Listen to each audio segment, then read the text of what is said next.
नमस्कार दोस्तों, GK study with Rakesh में आपका हार्दिक स्वागत है। और भी दोस्तों कैसे हैं? सबसे पहले तो आपको दोस्तों कल यानी 12 अप्रैल को वीडियो प्री का रिज़ल्ट अनाउंस हो गया है। तो जिन भी भाई बहनों का सिलेक्शन हुआ है उन सभी को मेंस एग्ज़ाम के लिए अग्रिम शुभकामनाएं दोस्तों। अब आप 15 लाख या 10 लाख की होड़ से बाहर हो चुके हैं दोस्तों। अब विभाग के द्वारा 1,75,000 यानी पास किए गए हैं, 1,75,000 समथिंग है।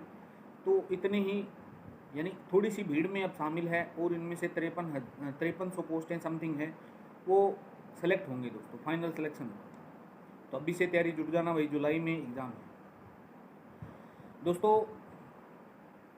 आज एक विशेष यानी 13 अप्रैल है और 13 अप्रैल के दिन पूरे भारतवर्ष में एक हत्याकांड हुआ था जिसका नाम था जलियांवाला बाग हत्याकांड।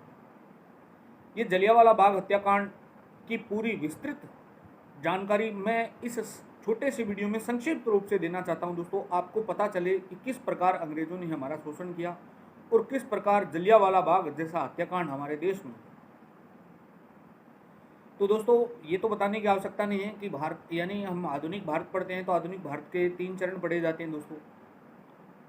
सबसे पहला चरण यानी 1885 से लेकर अगर 1905 तक देखें तो उदारवादी है। 1905 से लेकर 1919 तक देखें तो गर्मपंथी यानी उदारवादियों को नरमपंथी कहा गया, फिर गर्मपंथी आ जाते हैं। और 1919 से लेकर 1947 के मध्य का जो भी इतिहास है उसे गांधीवादी युग के नाम से जानते हैं दोस्तों। यानी अंग्रेजों ने अपने सुरक्षा बल के रूप में कांग्रेस की स्थापना की थी। कांग्रेस शब्द का शाब्दिक अर्थ जनसमूह से होता है, यानी ब्रिटिश जो भी नागरिक थे वो भारत में इतनी कम जनसंख्या में आए थे कि भारतीयों की समस्या तो क्या सुननी थी, थोड़ी बहुत समस्या थी तो वो भी सुन नहीं पा रहे थे, इसलिए इन्होंने कांग्रेस की स्थापना करवा दी थी।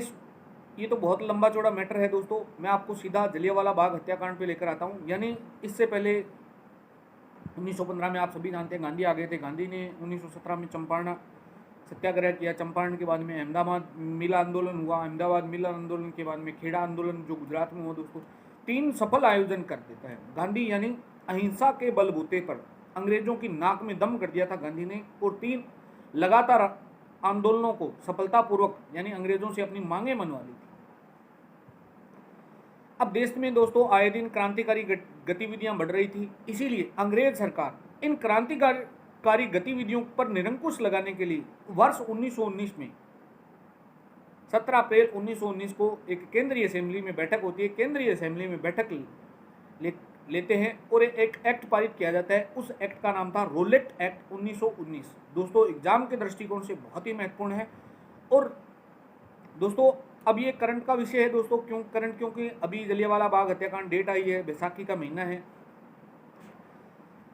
तो बैसाखी यानी इस डेट को आधार मानते हुए राजस्थान पुलिस है जैसे एग्जाम वीडियो का होने वाला, तो इसमें प्रश्न पूछा जा सकता है। तो आपको जितनी जानकारी दूंगा संक्षिप्त में दूंगा। इस वीडियो को अगर आप अच्छे से देखते हैं दोस्तों तो आपका भविष्य में मॉडर्न हिस्ट्री से अगर यहाँ से कोई सवाल उठता है तो शायद गलत न हो। तो हम जिस मुद्दे पर बात करना चाहते हैं उस मुद्दे का नाम है दोस्तों रोलेट एक्ट 1919। सबसे पहले आपसे विशेष आग्रह करूंगा दोस्तों, अगर आपने मेरे चैनल को अभी तक सब्सक्राइब नहीं किया तो सब्सक्राइब कर लीजिएगा। पास में लगे बेल आइकन को भी दबा लेना ताकि नया वीडियो जब भी अपलोड हो तो आपको मिल सके। तो आइए दोस्तों बात करते हैं रोलेट एक्ट 1919। रोलेट एक्ट 1919 दोस्तों 1919 में क्रांतिकारी गतिविधियां बढ़ जाती हैं। इन क्रांतिकारी गतिविधियों पर निरंकुश लगाने के लिए 17 मार्च 1919 को केंद्रीय असेंबली में बैठक होती है। इस बैठक में इस चीज़ पर मंथन चल रहा था कि इन क्रांतिकारियों की घटनाओं पर निरंकुश कैसे लगाया जाए। तो इसी बैठक में दोस्तों एक अंग्रेज अधिकारी जो पेशे से एक न्यायाधीश था वह भी बैठा था, जिसका नाम था सिडनी रोलेट, यानी उसका नाम था सिडनी रोलेट।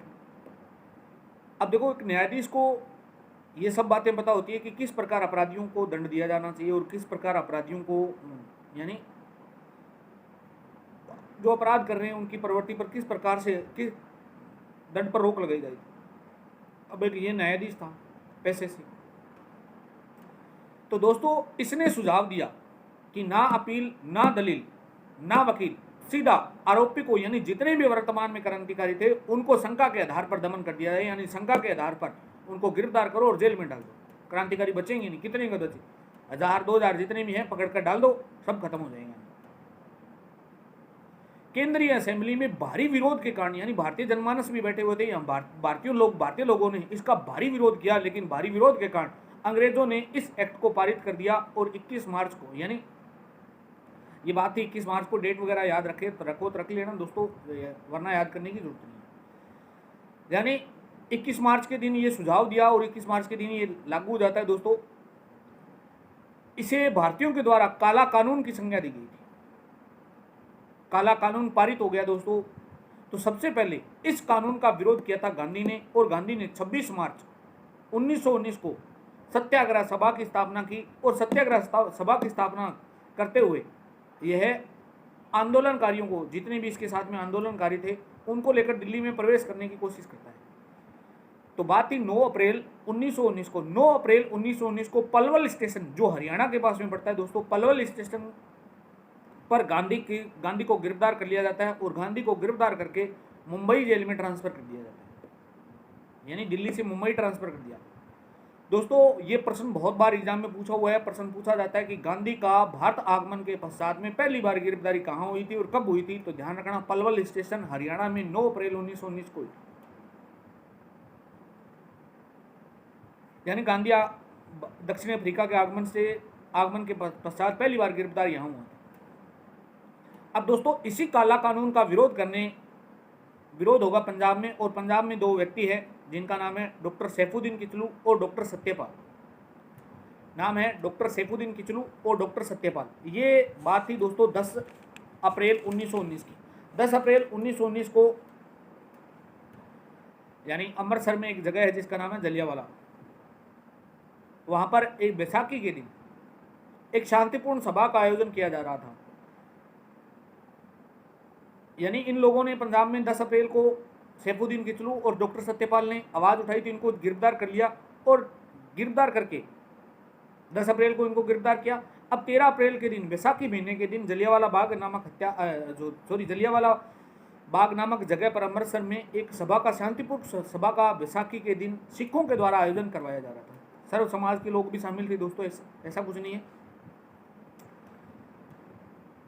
यानी सैफुद्दीन किचलू और सत्यपाल किचलू की रिहाई की मांग कर रही थी।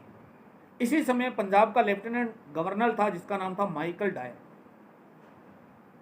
इसने आदेश दिया, और इस समय इसके नीचे का अधिकारी था जिसका नाम था ओडी डायर। यानी माइकल डायर ने आदेश दिया कि जितने भी क्रांतिकारी है उनका तुरंत दमन कर दिया जाए।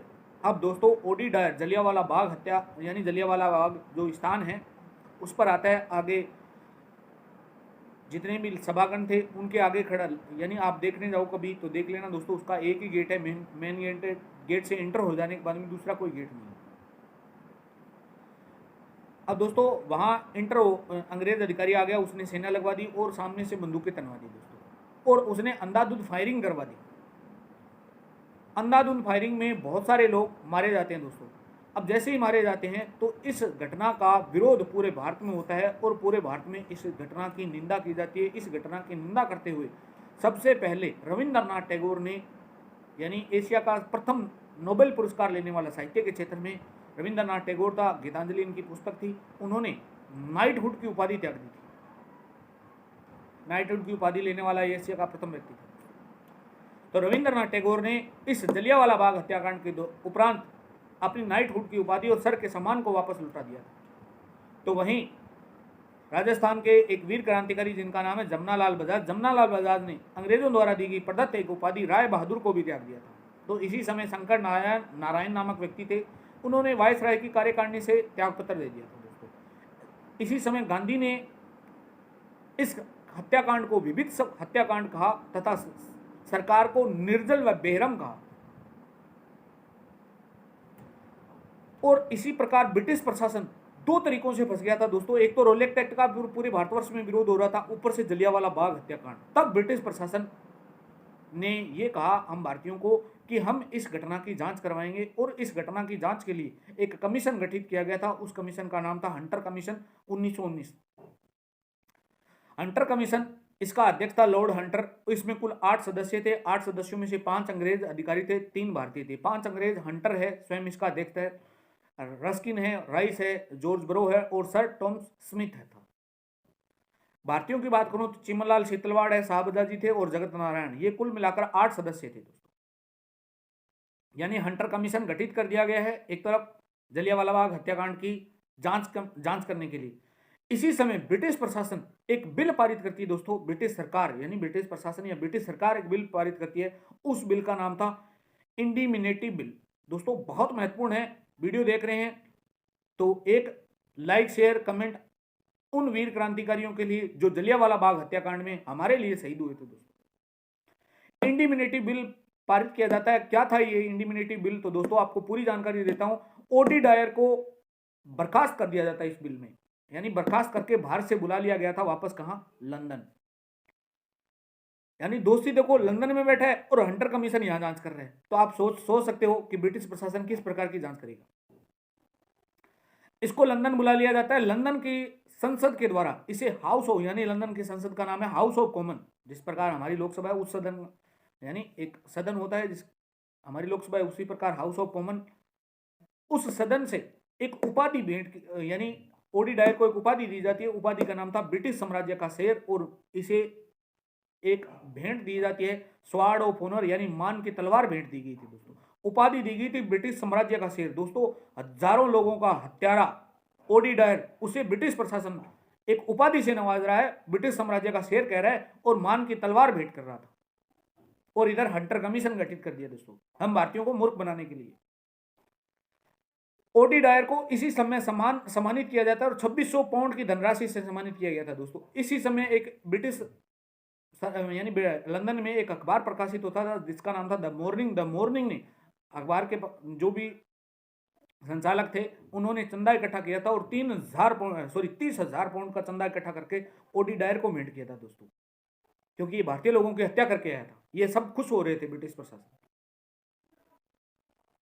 यानी आप सोच सकते हो कि जलियांवाला बाग हत्याकांड का मुख्य आरोपी ओडी डायर लंदन में बैठा है, जिसे ब्रिटिश साम्राज्य का शेर कहा गया था दोस्तों अंग्रेजों के द्वारा। हालांकि अब सरकार में पहली बार इंग्लैंड ने गलती भी मांगी थी दोस्तों, हालांकि मैं उस पर भी आऊंगा दोस्तों। अब दोस्तों एक तरफ ब्रिटिश प्रशासन यानी इंडिमिनिटी बिल पारित कर दिया जाता है और उसको ब्रिटिश साम्राज्य का शेर घोषित कर दिया। इधर हंटर कमीशन बैठा है। हंटर कमीशन ने यानी 8 सदस्यों में से 5 सदस्य अंग्रेज थे। तो दोस्तों सीधी सी बात है, चलेगी किनकी? तो अंग्रेजों की चलेगी। अंग्रेजों ने इधर इस बात को यह साबित कर दिया गया था कि यह शंका के आधार पर एक मानवीय भूल थी। हजारों लोगों का हत्यारा ब्रिटिश प्रशासन उसको कह रहा है कि मानवीय भूल थी। और आप इतने क्यों चिल्ला रहे हो? जलियांवाला बाग हत्याकांड में अंग्रेजी यानी अंग्रेजों के अनुसार, अंग्रेजों ने जो आंकड़े बताए थे उसके अनुसार 389 यानी 379 लोग ही मरे थे कुल। तो दोस्तों 379 लोग मरे थे। उसके बाद में दोस्तों क्या होता है, एक जानकारी और बता देता हूं। इसी समय कांग्रेस ने भी मदन मोहन मालवीय के यानी कांग्रेस ने एक मालवीय समिति गठित की थी। मालवीय समिति में जो अध्यक्ष थे उनका नाम था मदन मोहन मालवीय। मदन मोहन मालवीय ने यह कहा था कि यह डायर का भावावेश लिया गया निर्णय था, यानी डायर का भावावेश लिया गया निर्णय कायरतापूर्वक निर्णय था दोस्तों। यानी डायर भावों में बह गया था, इसलिए इसने कायरतापूर्ण तरीके से एक निर्णय ले लिया था जिसका नाम यानी जलियांवाला बाग हत्याकांड कह सकते हो आप।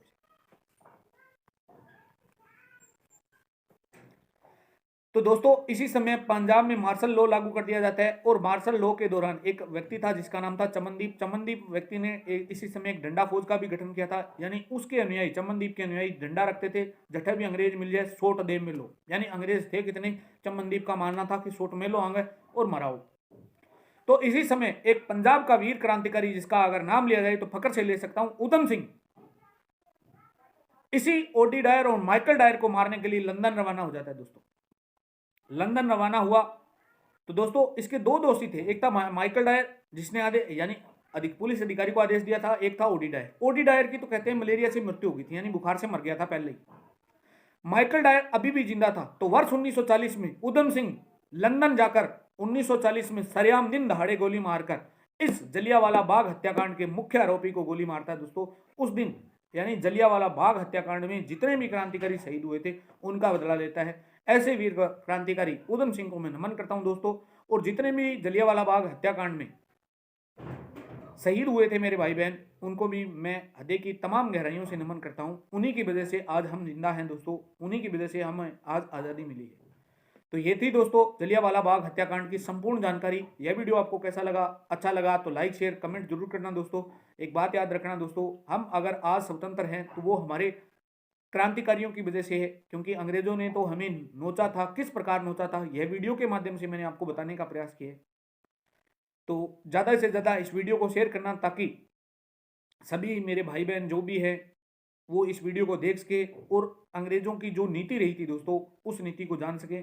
अंग्रेजों ने तो यहाँ तक कहा था दोस्तों, यह एक वाइट बर्डन थ्योरी है दोस्तों, उसके तहत यानी अंग्रेज ये मानते थे कि अश्वेत लोग होते हैं, जो काले लोग होते हैं, भारतीय लोगों को काला कहा गया था अंग्रेजों के द्वारा, यानी काले लोग होते हैं वो हमेशा दास बनने के लायक है, हम गोरे हैं, हम ही स्वर्ण हैं। उनका मानना ये था कि हम राजा हैं, आप हमारे गुलाम हैं। तो इस प्रकार, हालांकि वो वाइट बर्डन थ्योरी पॉलिटिकल का विषय है, उस पर चर्चा नहीं करूंगा दोस्तों। तो यह वीडियो आपको कैसा लगा, कैसी लगी आपको मेरी ये जानकारी जलियांवाला बाग हत्याकांड के ऊपर? अच्छी लगी तो लाइक शेयर कमेंट करना ना भूलें दोस्तों, और अपने मित्रों तक भी वीडियो को ज़्यादा से ज़्यादा शेयर करें। धन्यवाद दोस्तों, जय हिंद जय भारत।